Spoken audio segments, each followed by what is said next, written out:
అందరికీ నమస్తే అండి. కాక్రోచ్ జనతా పార్టీ ఇది వినడానికి వెరైటీగా ఉన్నప్పటికీ ప్రస్తుతానికి దేశాన్ని కుదిపేస్తున్న ఉద్యమం.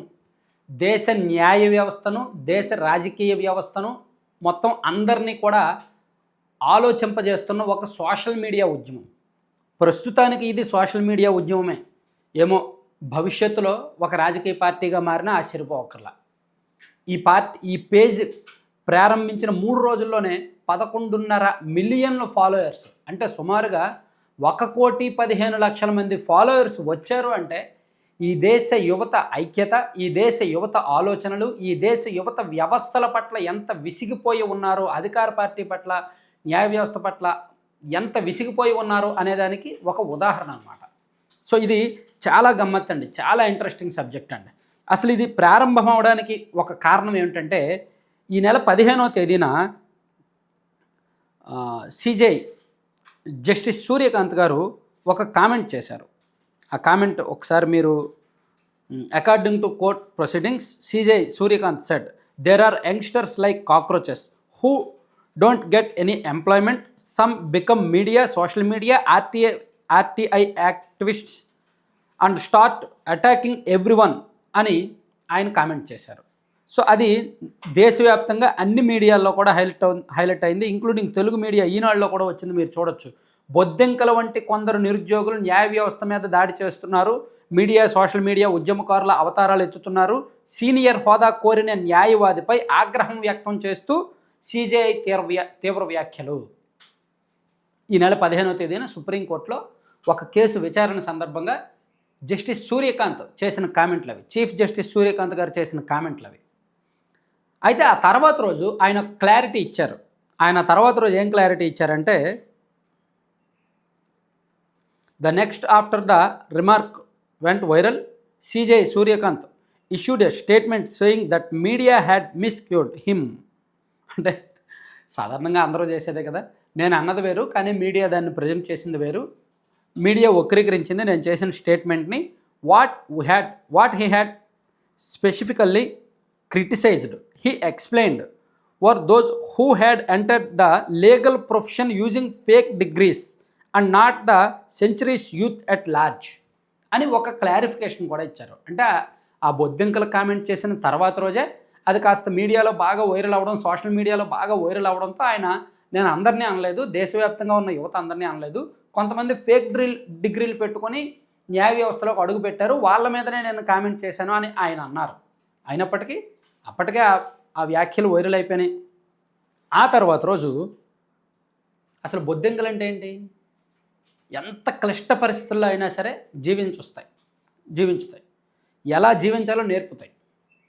సో అందుకే మేము బొద్దింకలుగా చెప్పుకోవడానికి మేము గర్వపడుతున్నాం అని చెప్పి ఐఎమ్ ప్రౌడ్ కాక్రోచ్ అని చెప్పి ఒక సోషల్ మీడియా క్యాంపెయిన్ రన్ అయ్యి అప్పుడే ఒక పేజీ కూడా రిలీజ్ చేశారు. సో ఇది చేయడానికి రీజన్ ఏంటంటే, ఒకటి యువత అసంతృప్తి, ఉద్యోగాల కొరత, పోటీ పరీక్షల్లో అవ్యవస్థ. చూసారుగా నీట్ పేపర్ లీక్ అయింది, అదే సమయంలో నీట్ పేపర్ కూడా లీక్ అయింది. కరెక్ట్గా ఈ సీజే ఈ కామెంట్స్ చేసే సమయానికి దేశవ్యాప్తంగా నిరుద్యోగ యువతలో ఒక రకమైన అసంతృప్తి, అసమ్మతి ఉన్న సమయంలో నీట్ పేపర్ లీక్ అవడంతో ఈ ఆలోచన వచ్చిందనమాట. సో కాక్రోచ్ జనతా పార్టీ ఆలోచనకు అది కూడా ఒక ప్రేరణగా పనిచేసింది. సో రాజకీయ వాగ్దానాల నిరాశ, నిరుద్యోగం, విపరీతమైన నిరుద్యోగం అండ్ యువతను అణిచివేయడం, సరిగ్గా పోరాటాలు, రోడ్డెక్కితే కేసులు పెట్టేయడం, అణిచివేత, ఇదంతా పెరిగిపోయింది.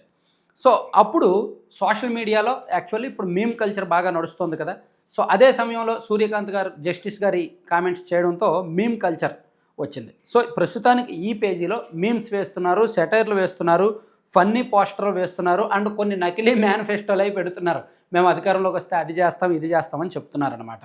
సో ఇది ఎలా ప్రారంభమైందంటే, నిరుద్యోగం, పేపర్ లీకులు, ప్రభుత్వ ఉద్యోగాల కొరత, రాజకీయాల మీద విసుగు అండ్ ఇతర వ్యవస్థలు ఏమైనా బాగు చేస్తాయంటే వాళ్ళ మీద కూడా విసుగు.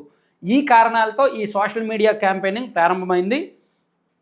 సో కాక్రోచ్ అనే పేరు ఎందుకు వచ్చిందంటే, ఎన్ని కష్టాలు వచ్చినా సరే బతుకుతాయి కాబట్టి కాక్రోచ్లు ఆ పేరు పెట్టుకున్నారు. And at the same time ఆయన ఆ పేరు కూడా వాడారు, జస్టిస్ గారు ఆ పేరు వాడారు కాబట్టి ఆ పేరు దీన్ని ఇలా ఆపాదించుకొని యువత ఆ పేరు పెట్టారనమాట.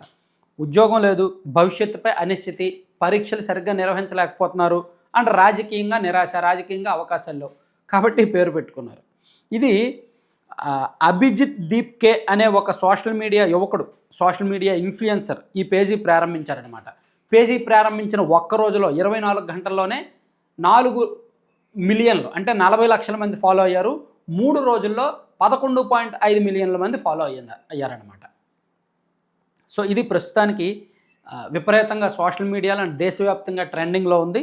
ఇది జెడ్ బాగా కనెక్ట్ అవుతున్నారు. దీనికి ముఖ్యంగా 16 ఏళ్ల నుంచి 25 ఏళ్ల మధ్య ఏజ్ గ్రూప్ ఉన్న యువత బాగా కనెక్ట్ అవుతున్నారు. ఇంటర్మీడియట్ వాళ్ళు, డిగ్రీ, ఇంజనీరింగ్ చదివిన వాళ్ళు, పీజీ చదువుతున్న వాళ్ళు, అప్పుడే డిగ్రీ, పీజీ పట్టాలు పొంది రోడ్డెక్కుతున్న యువత, నిరుద్యోగులు వాళ్ళందరూ దీనికి బాగా కనెక్ట్ అవుతున్నారు. ఎందుకంటే జస్టిస్ సూర్యకాంత్ గారు ఆ కామెంట్ చేయడం తప్పు.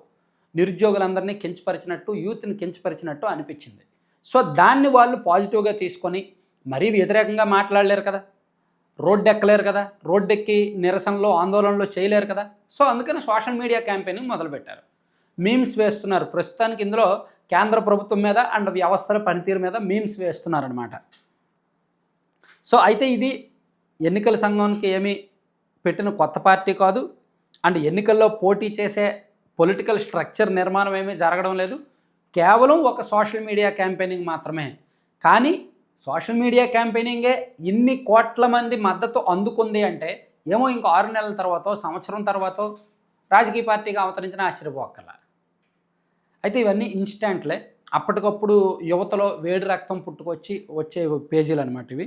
సో దీని మీద రాజకీయ నాయకులు కూడా భిన్నంగా స్పందిస్తున్నారు. ఆమ్ ఆద్మీ పార్టీ నేత మనీష్ సిసోడియా దీనికి మద్దతుగా మాట్లాడారు.